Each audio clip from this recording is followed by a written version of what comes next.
કેશોદના પીપળી ગામે તાલુકા કક્ષાનો ગણિત વિજ્ઞાન પર્યાવરણ મેળો યોજાતા 50 કૃતિઓ વિદ્યાર્થીઓ દ્વારા રજૂ કરવામાં આવી હતી। કેશોદ તાલુકાના પીપળી ગામે આવેલ લુણાઈ ધામે તાલુકા કક્ષાનું ગણિત વિજ્ઞાન પર્યાવરણ પ્રદર્શન 2025 આયોજિત કરવામાં આવ્યું હતું।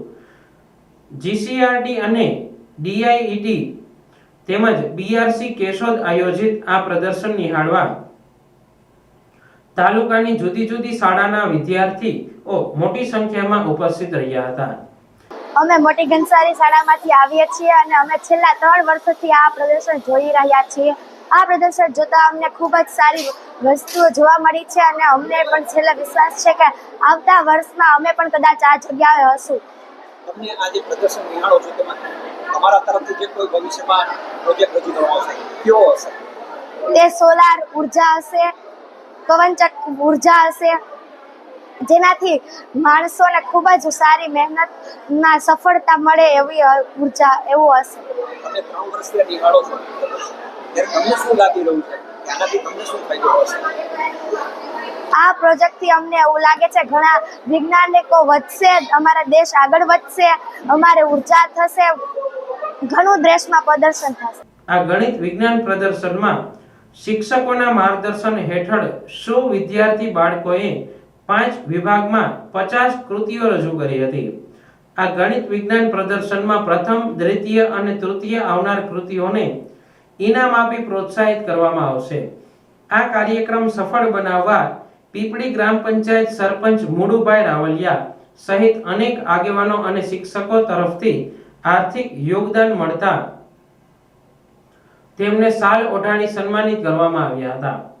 કાર્યક્રમની શરૂઆત પહેલા દીપ પ્રાગટ્ય, સાંસ્કૃતિક કાર્યક્રમ અને સ્વાગત સન્માન કાર્યક્રમો યોજાયા હતા, જેમાં લુણાઈ ધામ સ્થળ વિનામૂલ્ય વપરાશમાં આપતા તેમના ટ્રસ્ટ મંડળ પ્રમુખ મનસુખભાઈ ફટાણિયા અને ટ્રસ્ટીઓ પ્રત્યે આભાર વ્યક્ત કરવામાં આવ્યો હતો।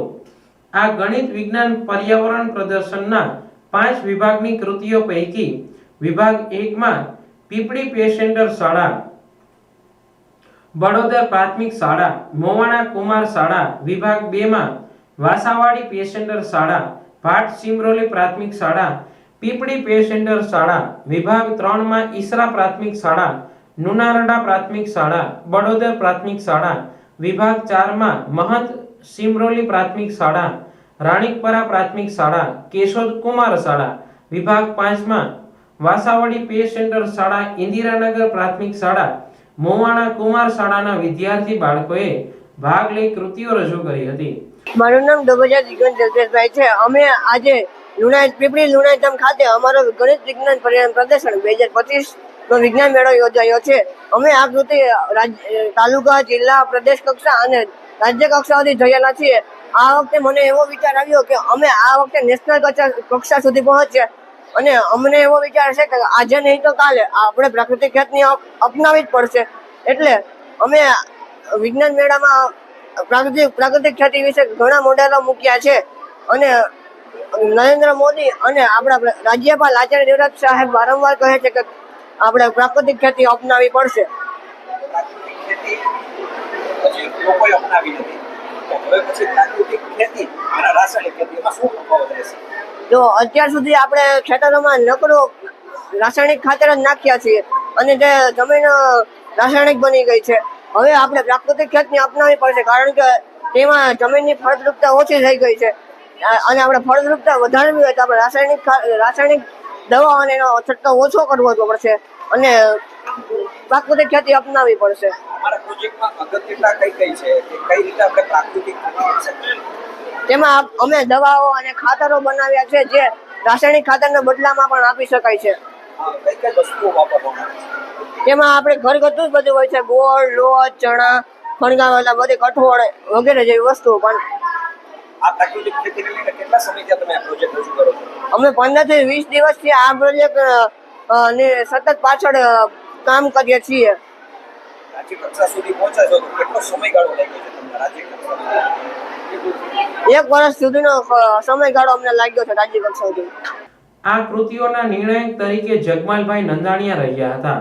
તેમણે દરેક ઘટનામાં વિજ્ઞાન છુપાયેલું છે તેને ચોક કે ટોકથી નહીં પરંતુ પ્રેક્ટિકલ સ્વરૂપે લાવવામાં આવે તો દેશને ઘણા નવા વૈજ્ઞાનિકો મળે તેમ જણાવ્યું હતું.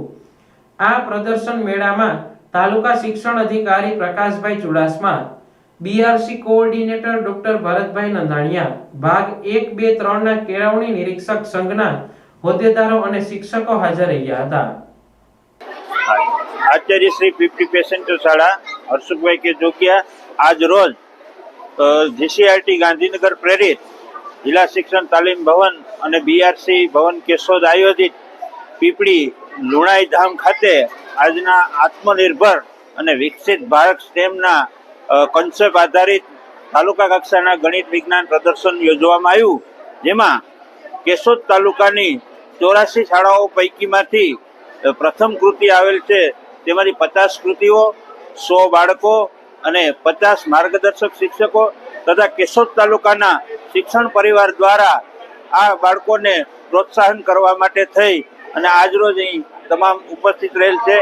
તાલુકા પ્રાથમિક શિક્ષણ અધિકારી, બીઆરસી કોર્ડિનેટર શ્રી તથા ઘટક સંઘના પ્રમુખશ્રીઓ તથા અમારો શિક્ષણ પરિવાર આ કાર્યક્રમને સફળ બનાવવા આજરોજ ઉપસ્થિત છે.